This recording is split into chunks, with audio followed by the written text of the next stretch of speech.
पिला माने study success channel रे मु आज समस्त को स्वागत जनाऊँ। तो पिला माने आमे तम +2 सेकेंड ईयर पॉलिटिकल साइंस बहिर सेकेंड चैप्टर जहार ना होची कोन ना भारत रे दलीय व्यवस्था ई चैप्टर टा को आज आमे आरंभ करबा कोन ना भारत रे दलीय व्यवस्था। पिला माने ए जो भारत रे दलीय व्यवस्था बोले कोन एथरे आमे को बाबद रे पढिबा ना देखो पिला माने भारत रे दलीय व्यवस्था बोले इने विशेष करी आमे कोन ना राजनीतिक दल मान विषय पढ़ा जे आम भारत रे केते प्रकार राजनीतिक दल अच्छी से गुड़िक कौन कौन आउ गोटे राष्ट्र पई केतेटा राजनीतिक दल नित्यांत आवश्यक गोटे राजनीतिक दल हेले गोटे राष्ट्र पई भलो ना दीटा राजनीतिक दल हेले भलो ना तीनटा राजनीतिक दल हेले बा कहबा गले बहुत गुडे राजनीतिक दल हेले भलो एमती कोटा भलो ए कथा मध्ये हमें पढ़िबा। तापरे आम भारत रे क्यों दलीय व्यवस्था प्रचलित अछि से कथा मध्ये आलोचना करिबा। तापरे दलीय व्यवस्था आमे प्रकृति वैशिष्ट्य बहुत गुडे विषय आलोचना करिया। तो विशेष करी आमे कोन करिया भारत रे जो दलीय व्यवस्था अछि दलीय व्यवस्था रे राजनीतिक दल मानक विषय ही आलोचना करिया। ए प्रथमे आमे चलो राजनीतिक दल विषय आलोचना करदेबा। पिला माने राजनीतिक दल बोले तुम माने बुझि पारछो ये गुडे सुपरिचित नाम। राजनीतिक दल बोले कोन ना सर आमे जानिछु राजनीतिक दल माने सरकार गठन करिथांती एवं सेही सरकार कोन करथाय हमकु शासन करथाय ए कथा तुम माने मध्ये जानिछो हैला। तो तबे हमें चलो से राजनीतिक दल विषय आउ कौन विशेष जानिबा दरकार से गुडी को मध्ये हमें पढ़ी नेबा। तो प्रतिनिधिमूलक गणतंत्र सफलता पई राजनीतिक दल मानकर उपस्थिति एकांत अपरिहार्य।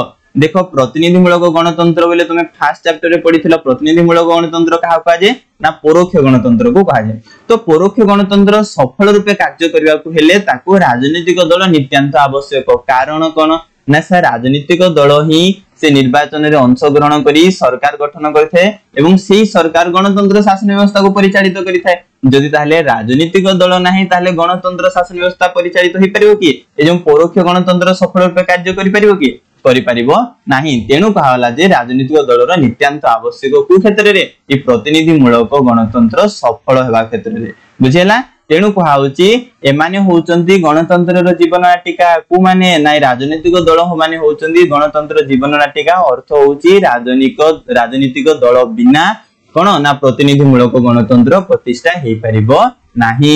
सेथि पई हमर जने विशेषज्ञ हैला डब्ल्यूबी मुनरो से कहिचंती कोन कहिचंती से ना गणतंत्र रो अन्य नाम हेउची मुक्त राजनीतिक दल द्वारा सरकार राजनीतिक दल बिना सरकार गठन संभव नुहे। से कौन कहले देखो से कहले जे राजनीतिक दल मानक द्वारा सरकार गठन होची राजनीतिक दल माने ही सरकार गठन करछथि। तो सेही सरकार ही कोन ताकू ही गणतंत्र बोली कहा जाय। आ राजनीतिक दल नाही तो सरकार गठन संभव नुहे। बुझि पारलो डब्ल्यूबी मुनरो कौन कहले ना राजनीतिक दल द्वारा जो सरकार गठन होची सेही सरकार को ही गणतंत्र बोली कहायते। आ राजनीतिक जदि दल नाही ताले सरकार गठन हेई परिबो मध्य नाही। बुझियला। आ जदि हमें कहिबा ए गणतंत्र को जदि हमें गोटे रथ आकार रे मानिबा ताले ए राजनीतिक दल माने कोन ना माने चक सदृश। जदि राजनीतिक जदि देखो चक न गडिले गण रथ आगु को जाई परिबोनी सेंदी राजनीतिक दल माने नथिले गणतंत्र शासन व्यवस्था आगु को मध्ये जाई परिबो नै।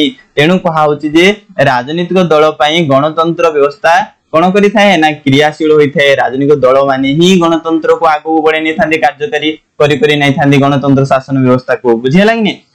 चलो आउ जानिबा जे ई राजनीतिक दल माने आउ कोन करूचंदी ना ई प्रतिनिधिमूलक गणतंत्र रे बा परोक्ष गणतंत्र रे ए माने सरकार ओ जनसाधारण के मध्य रे जोगसूत्र रक्षा करिथांती। को माने करिथांती ई राजनीतिक दल माने का मध्य रे ना सरकार और जनसाधारण के मध्य रे जोगसूत्र अर्थात भलो संपर्क आनिथांती। अर्थात कहयाको गले एमाने सरकारंकर समस्त जिनिस गुडिक नीति नियम आनी कि जनसाधारण को जणै थांदी। जनसाधारण को जहा असुविधा सब जिनिस अछि सरकार को जणै कि तांकर समस्या गुडिक दूरीकरण करिथांदी। ए सब काम किए करिथाय ना ए सब काम राजनीतिक दल माने करिथांदी। तेनु कहा होची जे एमाने सरकार आउ जनसाधारण मित्र जोगसूत्र रक्षा करिथांदी। आउ सेंदी राजनीतिक दल कोन करछि तुम माने जानिचो निर्वाचन रे प्रतिद्वंदिता करूछि राजनीतिक दल सेठू क्षमता हासिल करछि। सेठू क्षमता हासिल करी पुनी कोन करछि से देश रे सरकार प्रतिष्ठा करछि सरकार को परिचालना करछि। आ जदि ए राजनीतिक दल सरकार प्रतिष्ठा करूछि ताले सेही सरकार ही हम राष्ट्र उन्नति पई काम करूछि। तो सेटा कहछि राजनीतिक दल सरकार परिचालना करछि ता सहित हम राष्ट्र उन्नति पई मध्ये निर्णायक भूमिका ग्रहण करूछि। देखो राजनीतिक दल केते सब काम करूछि बुझि पारछो तो ठीक से कोन करा होछि बुझे लागनी। तो एतिक जिंस बुझि पारलो। चलो पुणी आहरी से राजनीतिक दल विषय आउ किछि जानिबा।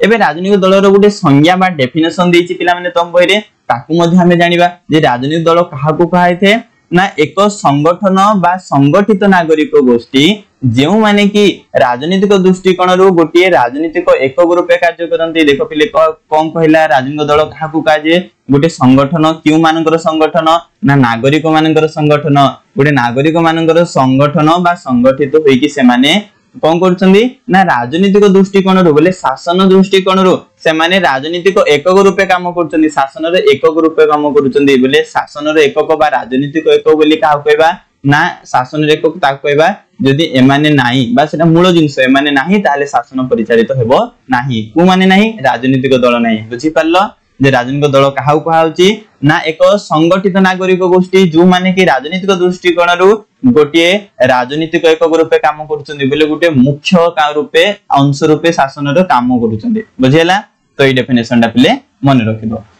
देखो तापरे देखो पिला माने ए जो पृथ्वी रे सब देश रे कोन समान संख्यक राजनीतिक दल अछंदी ना देखो को देश रे गोटे राजनीतिक दल थिबो आउ को देश रे दुईटा थिबो आउ को देश रे दुईटा रु अधिक मध्य थिबो ताले सब देश रे समान संख्या को आधार करे समान संख्यक राजनीतिक दल नाही। तेणु पृथ्वी रे हला परिचालित राजनीतिक दल मानकर संख्या को आधार करी ए दलीय व्यवस्था को तीन भाग विभक्त कराइछि। केते भाग विभक्त कराइछि तीन भाग विभक्त कराइछि काहा को ना ए दलीय व्यवस्था को कोन कोन गोटे होछि एक दलीय व्यवस्था आउटे होछि द्वि दलीय व्यवस्था आउटे होछि बहुदलीय व्यवस्था। तो ए पृथ्वी रे जो राजनीतिक दल मानकर संख्या को आधार करी आमे दलीय व्यवस्था को केते भाग विभक्त करना तीन भाग विभक्त करना जार नाम होछि एक दलीय व्यवस्था द्वि दलीय व्यवस्था बहुदलीय व्यवस्था। चलो पुणी जानिबा एक दलीय व्यवस्था द्वि दलीय व्यवस्था बा बहुदलीय व्यवस्था कोन। देखो पिला माने एक दलीय व्यवस्था ताकू कहाय थे जेउ राष्ट्र रे गोटिए दल थिबो से दल ही सरकार गठन करिवा सरकार परिचालना करिवो से राष्ट्र को कोन कहला ना से राष्ट्र को एक दलीय व्यवस्था बोली कहबा। ए एक दलीय व्यवस्था तम मन रे प्रश्न उठुतो सर कोटी कोटी परिचालित होतो ना ए एक दलीय व्यवस्था चीन राष्ट्र रे वियतनाम उत्तर कोरिया भली राष्ट्र गुडी करे परिचालित बा देखिबा को मिलिथा। एहा गोटे अगणतांत्रिक राष्ट्र देखो गोटिए दल रहला बेले से आउ कोन गणतंत्र से प्रतिष्ठा हे परिबो कि गणतंत्र प्रतिष्ठा बा पई मिनिमम दुईटा दल दरकार। तेनु ए जोठी गोटिए दल अछि से राष्ट्र गुडी को अगणतांत्रिक राष्ट्र बोली कहैथे। आउ ए एक दलीय व्यवस्था रे देखो उपकारिता कम थाए अपकारिता बेसी थाए कोन पई जदि गोटिए दल रहउची से निज इच्छा अनुसार शासन करिवो निजे को जेमति भल लागिवो सेमति शासन करिवो लोक मानकर मंगल देखिले देखिवो नहले नै। तेनु सेठी कहा होची जे ए एक दलीय व्यवस्था रे उपकार कम थाए अपकारिता बेसी थाए। तापर हम जानिबा दुई दलीय व्यवस्था। देखो दुई दलीय व्यवस्था जेउ राष्ट्र रे दुईटी दल थाई शासन कार्य परिचालित होई थाए ताको दुई दलीय व्यवस्था बोली कहा जाय थाए हैला। तो द्वि दलीय व्यवस्था रे को राष्ट्र तार उदाहरण जदि हमें देखिबा इंग्लैंड अमेरिका ऑस्ट्रेलिया ए सब राष्ट्र गुडी करे द्वि दलीय व्यवस्था देखा को मिलि थाए। गोटे शासक दल थाए आ गोटे विरोधी दल थाए ए दुईटा दल ही तांकर पूरा पूरी शासन कार्य परिचालना करिथांते। आ आम पृथ्वी रे द्वि दलीय व्यवस्था को सर्वोत्कृष्ट शासन व्यवस्था बोली कहा होची सबठारु उत्तम शासन व्यवस्था बोली कहा होची काहा को ना ए द्वि दलीय शासन व्यवस्था को ए कथा मध्ये तम माने जानिबे। तापरे कोन ना तापरे होची बहुदलीय व्यवस्था। तापरे तमे जानि दिथु पिले जेउ राष्ट्र रे दुईटारु अधिक दल थाई तांकर शासन कार्य परिचालित होची तो सेठी कोन को दलीय व्यवस्था परिचालित बहुदलीय व्यवस्था। तो आम भारत रे केतरा दल अछंदी बहुत गुडी अछंदी तेनु आम भारत मध्ये उडे बहुदलीय व्यवस्था रो उदाहरण। तो भारत इटाली फ्रांस बांग्लादेश एमि प्रभृति देश मानकरे कोनची कहलो बहुदलीय व्यवस्था परिचालित एवं ए बहुदलीय व्यवस्था समाज रो विभिन्न वर्गर लोक मानकु प्रतिनिधित्व करिया सुयोग दिए। देखो जो दल जो संप्रदाय कथा कहबा मुस्लिम दल माने से माने मिसिक मध्ये गुटे कोन करि परिबे संगठन गठन करि से माने प्रतिनिधित्व करि परिबे शासन क्षेत्र रे। तो ए माने विभिन्न वर्ग को सहाय्य करिथबा सुविधा जोगै था जे तम माने मध्ये शासन क्षेत्र को आसी पारो। किंतु ए जो एक दलीय व्यवस्था द्वि दलीय व्यवस्था बहुदलीय व्यवस्था रो कोटा सबठारो भलो व्यवस्था द्वि दलीय व्यवस्था बुझि पारलो। तापे हमें नेक्स्ट जिंस जानिबा। देखो ए जदि हमें कहिबा सर ए दलीय व्यवस्था केबेठु सृष्टि हेतिला बुझिला नै ए जो राजनीतिक दल माने केबेठु आविर्भाव होले ए विशेष पुरातन नहरे पिले। तो एमाने कोन करछन जेतले 19वीं शताब्दी हेतिला 19वीं शताब्दी चलथिला से समय दलीय व्यवस्था रो सृष्टि हैला। 19वीं शताब्दी बोले कोन 1801 रु 1900 मसिया भितरे ही आम भारत रे दलीय व्यवस्था रे कोन जे सृष्टि हेछि। आउ तो मन रे पुनी प्रश्न उठुतबो सर केउ राष्ट्र रे प्रथम बा केमति हिसाब रे दलीय व्यवस्था सृष्टि हैला।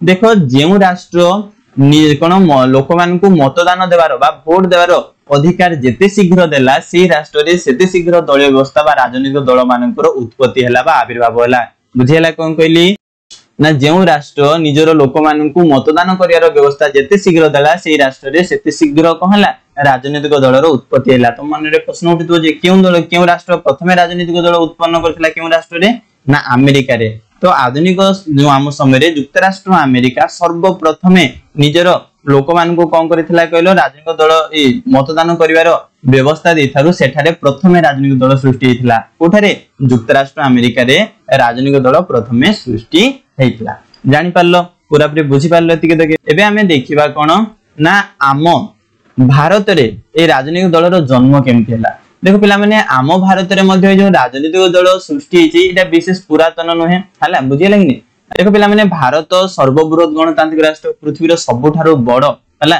गणतांत्रिक राष्ट्र कोटा भारत आमे पढिला जे यदि गणतंत्र शासन व्यवस्था रे राजनीतिक दल नित्यांत आवश्यक पढिला कि तो बाध्य आम भारत रे मध्ये कोन थिबो ना राजनीतिक दल थिबो देखो गणतंत्र शासन व्यवस्था परिचालन करिया पई राजनीतिक दलर नित्यांत आवश्यक होइथे हेतै कि नै तो आम विशेष पुरातन नुहे आमर मध्य ए जो भारत रे जेतले ब्रिटिश शासन चलथिला ब्रिटिश शासन विरुद्ध रे जो जातीयतावादी आंदोलन गुडी को होथिला जो हमर जो ना सुनिथि असहयोग आंदोलन आईन मान्य आंदोलन बोले जातीयतावादी निज जाति को स्वाधीन करिया पे जो आंदोलन गुडी को चलीथिला सेही समय रे हम राजनीतिक दल मानकर जन्म होइथिला बुझियला ताहले हमें जानि पल्ला ब्रिटिश शासन काल रे ही हम राजनीतिक दल गुडी को सृष्टि हेछि बुझियला ने तो सुतरां कहबा को गले स्वाधीनता आंदोलन समय रे आम दलीय व्यवस्था आरंभ बा दलीय व्यवस्था रो अभ्युदय हेतिला बुझियला तापे देखो हमर प्रथम केउ दल आम भारत रे प्रथम सृष्टि हेतिला से कथा हमें भी जानि दबा देखो पिला माने प्रथमे गुडे बंग जमीदार सभा थिला 1839 मसे रे ए गुडे प्रादेशिक संगठन थिला बोले गोटे प्रदेश रो केवल संगठन थिला तो ए प्रादेशिक संगठन जोटा बंग जमीदार सभा धीरे धीरे कहला कोन परवर्ती समय रे से गुटे कहला जातीयतावादी सभा रे परिणत होला जहा को हमें कहउछु कोन भारतीय जातीय कांग्रेस जानि पारलो कोन ना बंग जमीदार सभा रु ही ए जो प्रादेशिक संगठन थिला ए प्रादेशिक संगठन धीरे धीरे भारतीय जातीय कांग्रेस बळी गुटे सर्वभारतीय संगठन को कंगला जन्म देथिला केते मसेरे तले हम भारतर जातीय कांग्रेस जोडा अछि सेटा गठन होइतिला 1885 एठु आउट पॉइंट भी मन रखियो आम भारतर सर्वप्रथम राजनीतिक अनुष्ठान रो ना कोन ना भारतीय जातीय कांग्रेस से केते मसेरे गठन होइतिला 1885 मसेरे गठित हेइतिला तो ए जो भारतीय जातीय कांग्रेस थिला ये 72 जन प्रतिनिधि को नेकी गठित होइतिला केते जन मात्र 72 जन प्रतिनिधि को नेकी आम भारतीय जातीय कांग्रेस गठित होइतिला देखो पिला माने ए जो भारतीय जातीय कांग्रेस को जने ब्रिटिश आईसीएस ऑफिसर जहांकर ना होची कोन अलान एक्टिवियन ह्यूम से तांको प्रचेष्टा रे ही आम भारतीय जातीय कांग्रेस गठित होइतिला एवं ए भारतीय जातीय कांग्रेस रो जेतले प्रथम सभा बसिला तार सभापति हेले किए ना उमेश चंद्र बनर्जी के उमेश चंद्र बनर्जी तमे आम भारत रे राजनीतिक दल केमति जन्म होला जानि पारलो तो ए पराधीन भारत रो प्रथम राजनीतिक दल थिला तापरे धीरे धीरे सेही पराधीन भारत रे ही मुस्लिम लीग गठित होला 1906 मसिया रे तापरे भारतीय कम्युनिस्ट पार्टी गठित होला 1924 मसिया रे तापरे हिंदू महासभा अकाली दल प्रभृति राजनीतिक दल माने तयारी हेथिले को समय रे प्रधान हमर पराधीन भारत रे तापरे जेतोले स्वाधीन होला हम भारत तापरे बहुत गुले राजनीतिक दल सृष्टि हेथिले तो एबडी हिसाब रे एटा थिला कोन राजनीतिक दल रो कोन ना एटा थिला इंट्रोडक्शन तो हम एटा को पढी सारला तापरे हम नेक्स्ट पढिबा राजनीतिक दल रो प्रकार भेद तो पिला माने तमन को जदी हम वीडियो पसंद आउची तो वीडियो पिला माने लाइक करो बुझिना हम चैनल को मध्य सब्सक्राइब कर दियो बुझिला तो धन्यवाद।